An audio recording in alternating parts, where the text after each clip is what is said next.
il y a 5 ans de cela, après la crise, je suis arrivée ici et je suis rentrée en contact avec mon père spirituel, l'archevêque Guy Vincent Kodja. Et je lui ai dit, papa, je sers auprès des hommes de Dieu. Est-ce que la Mecque-Vie va s'ouvrir? Il dit, oui, ma fille, d'ici 2016-2017. Je dis, bon, mais sans lui dire, j'avais commencé à entretenir les cellules de maison à maison. Parce que nous comprenons qu'aujourd'hui, nous souffrons. Alors que Dieu est la résolution à tous nos problèmes. Et donc, j'ai commencé, je lui ai dit, ah papa, il y a aussi des baptêmes. Il dit, servante, sois bénie. Et après, en 2000, il y a 2 ans de cela, il dit, bon, viens. Et il appelait l'évêque de Nantes, qui est l'évêque d'Europe. Ça veut dire c'est eux qui nous coiffent, nous tous. Si demain il y en a en Italie, partout, c'est eux qui nous coiffent. Et comme je vais glorifier le roi des rois, qui est au-dessus, mais après lui, j'ai un supérieur qui est l'évêque. Nous voulons glorifier Dieu pour sa vie. Acclamons le roi des rois.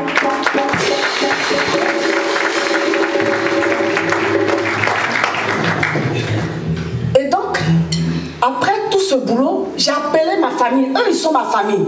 C'est nous qui recevons les autorités. Et je leur ai dit qu'ils viennent pour qu'ils voient quelques noyaux de la cellule. Parce que la Mecque-Vie doit prendre forme.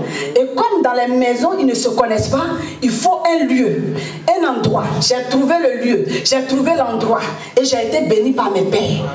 Donc ils sont venus pour voir les noyaux. Si les noyaux sont constitués maintenant, nous saurons comment, avec leur aide, nous allons avancer.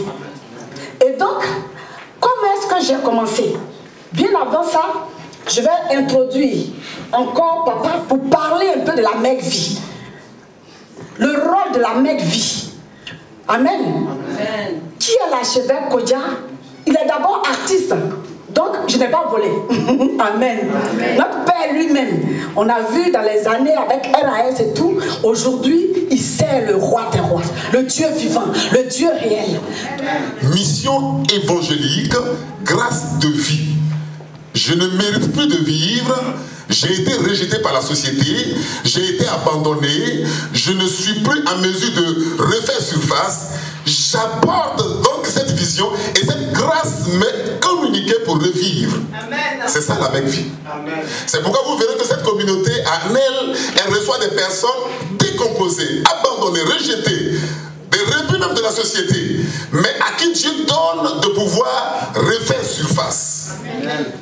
Et l'homme à qui Dieu a donné cette vision est l'archevêque Kodja, quelqu'un qui a été un artiste dans le monde, et à l'âge de 30 ans très bien, Dieu l'a suscité, il a tout abandonné pour apporter un message révolutionnaire dans notre génération.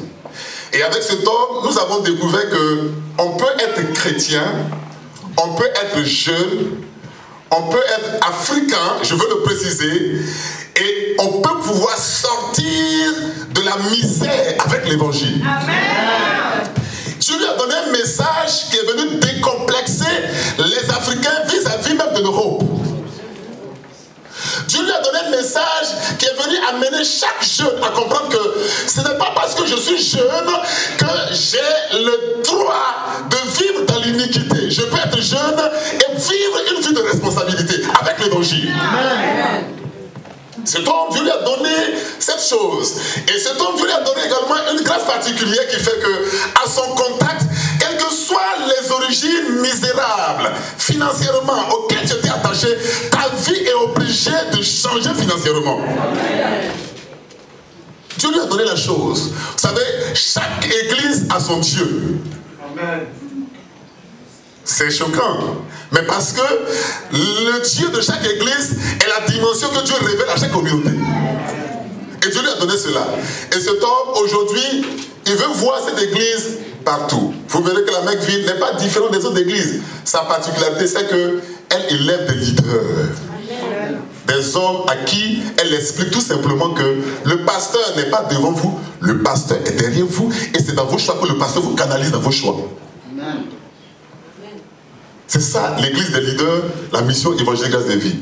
Nous avons au sein de cette église nos prières, ce qu'on appelle la prière des leaders, qui est un moment fort que nous passons avec les fidèles, que vous pourrez découvrir plus tard. Nous faisons également les offrandes comme tout le monde. Mais il y a une offrande particulière dont je voulais parler, mais en 30 secondes, dans cette église, moi qui m'a sauvé la vie en Côte d'Ivoire, pendant qu'il y avait la guerre, qu'on appelle l'offrande de rachat.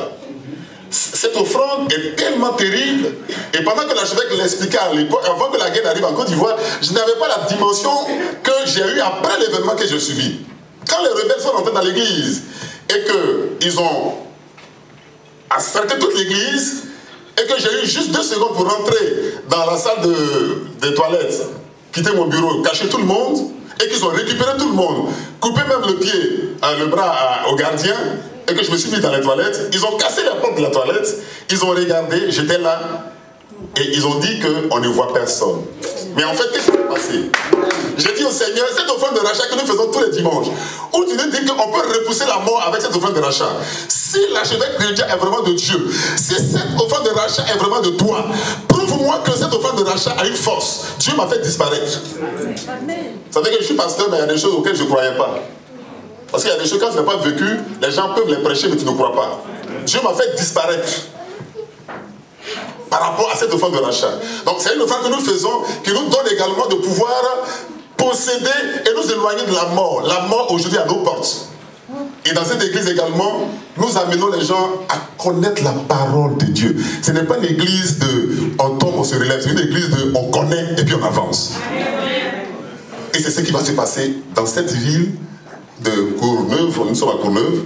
Et je crois que c'est sur ça que cela va être appuyé. La connaissance de la parole de Dieu qui nous donne le pouvoir. C'est ce que je voulais te donner de manière succincte comme information concernant la mission évangélique Grâce de Vie. Que Dieu vous bénisse. Avant que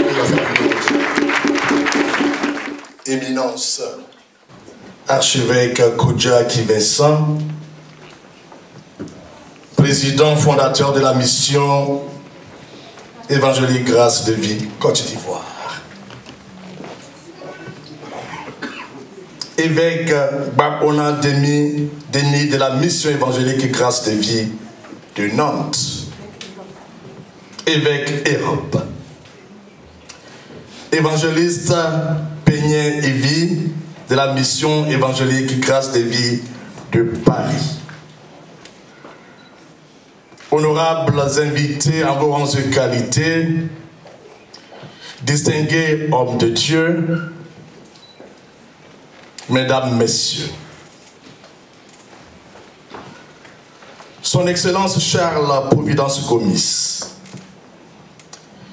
ambassadeur extraordinaire et plénipotentiaire de la République de Côte d'Ivoire en France et de la Principauté de Monaco, vous adresse ses meilleures et fraternelles salutations. Empêché par son programme aujourd'hui chargé, a dépêché une délégation pour le représenter. Cette délégation est composée du colonel Wadja Bleouye, ici à mes côtés.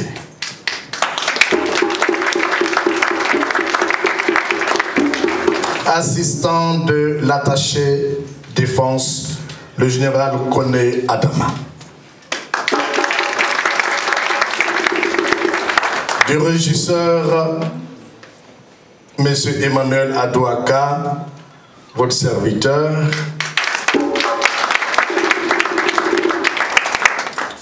L'ambassadeur voudrait vous féliciter pour cette cérémonie de grande portée spirituelle, nécessaire à un développement harmonieux de l'homme et de tout l'homme.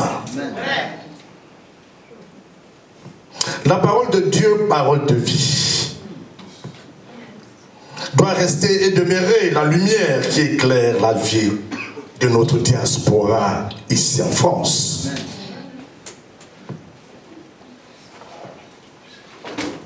Éminence et distingués membres du clergé, l'ambassadeur voudrait en outre compter sur vos prières et vos bénédictions. Pour la paix. Toujours la paix. rien que la paix. Comptez sur vos prières et vos bénédictions pour la paix, je l'ai dit, la fraternité et l'amour partagé, le vrai amour partagé. Dans notre beau pays, la Côte d'Ivoire, le vivre ensemble doit être notre leitmotiv. L'ambassadeur de Côte d'Ivoire en France vous ouvre ses portes pour toutes vos sollicitations et vos démarches administratives, diplomatiques et consulaires. Il serait même prêt à recevoir les autorités, les dirigeants de la Médifie. Réussite et longévité à la mission évangélique grâce de vie. Amen. Que le Tout-Puissant vous bénisse. Amen. Et que le Tout-Puissant bénisse la Côte d'Ivoire. Je vous remercie.